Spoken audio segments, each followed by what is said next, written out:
Chief justice نہیں بن سکے تو جسٹس منصور علی شاہ کی بہت تعریف کی تھی الٹرنیٹ ڈسپیوٹ ریزولیشنز اور آربیٹریشن کے معاملے کو لے کر، ریفارمز کے معاملے کو لے کر، کہ جسٹس منصور علی شاہ بہت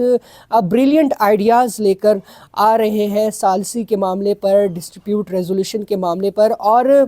اب جو ہے تو پھر اس کے بعد دوسری جب ملاقات ہوئی صحافیوں کے ساتھ ابھی چند روز پہلے، تو پھر اس کے دوران چیف جسٹس یحییٰ آفریدی نے بغیر نام لیے یہ کہا کہ میرے برادر ججز کارپوریٹ کیسز سنتے نہیں ہیں تو میں کیا کروں، میں نے میاں گل حسن اورنگزیب کو اسلام آباد ہائی کورٹ سے سپریم کورٹ میں بطور جج لانا تھا۔ تو ایکٹنگ جج کا ایک طریقہ کار جو ہے تو وہ نکلا، تو اس میں ایکٹنگ جج کے لیے ایک آرٹیکل 181 کا آئیڈیا، بڑا بریلینٹ آئیڈیا فلوٹ ہوا جوڈیشل کمیشن کے اجلاس میں۔ تو ہم نے پھر اس آرٹیکل کے تحت ایکٹنگ جج لگا دیا۔ وجہ یہی تھی کہ کارپوریٹ کیسز جو ہے وہ برادر ججز نہیں سن رہا۔ وہ برادر ججز کون ہے؟ جسٹس منیب اختر ہے، جسٹس منصور علی شاہ ہیں، کیونکہ جو پہلی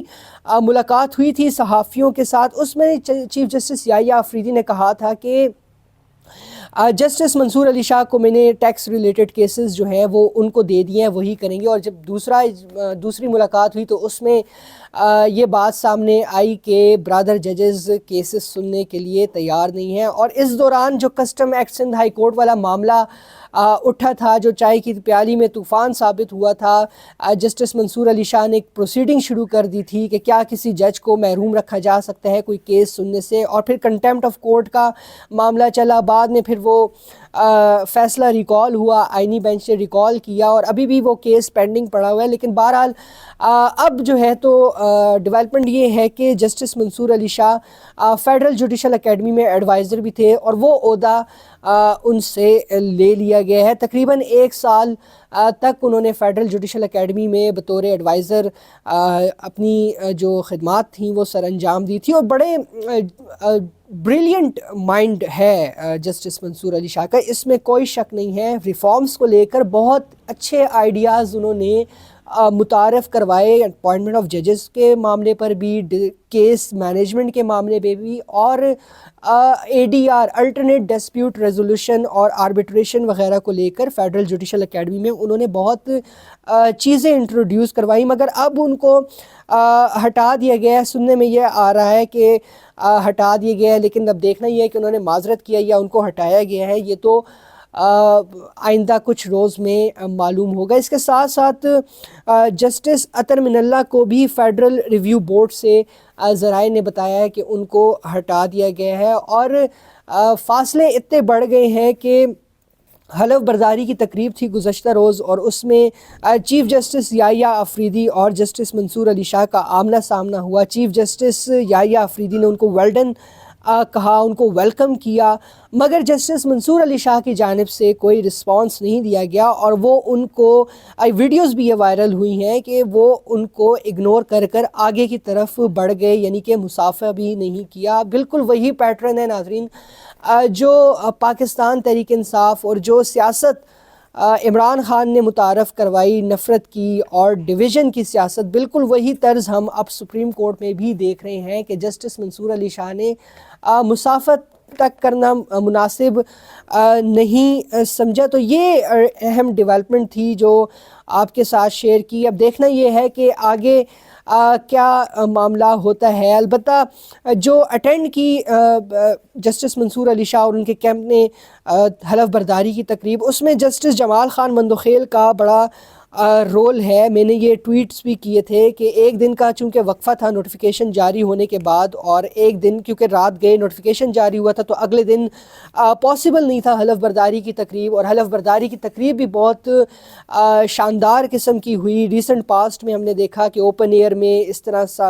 اور ٹرمپٹس بجانا ججز کی آمد پر، اور کافی اچھا ایک اوکیزن رہا، اور اس میں جو شرکت کی اس میں جسٹس جمال خان مندوخیل کو ایک دن ملا، جس میں انہوں نے بتایا جا رہا ہے کہ ججز کو بالخصوص جسٹس منصور علی شاہ کو کنونس کیا، اور پھر ہم نے دیکھا کہ جسٹس منصور علی شاہ، جسٹس عطر من اللہ، جسٹس عائشہ ملک اور جسٹس منیب اختر نہ صرف انہوں نے شرکت کی بلکہ حلف برداری کی تقریب کے بعد نئے آنے والے ججز سے فرداً جسٹس منصور علی شاہ ملے بھی۔ تو یہ کریڈٹ بہرحال جسٹس جمال خان مندوخیل کا ہے کہ وہ جو اس وقت جو تقسیم ہے اس کو ختم کرنے کے لیے اپنا کردار ادا کر رہے ہیں۔ اسی کے ساتھ ہی اجازت دیجیے، اللہ حافظ۔